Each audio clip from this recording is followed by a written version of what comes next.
What's up guys?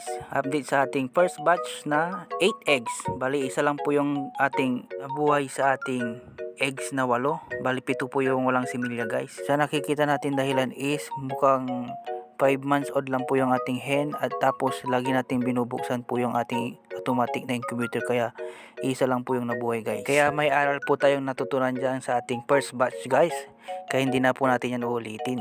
Yung isang eggs naman is nilipat po natin sa ating automatic na incubator. Yan po guys, na pipisa na po siya guys.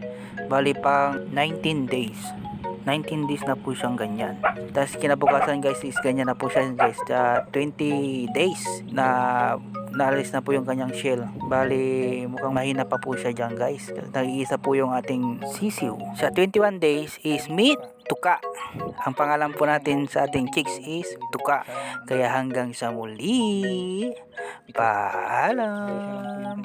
Karang po yung buhay sa walaw natin na first batch.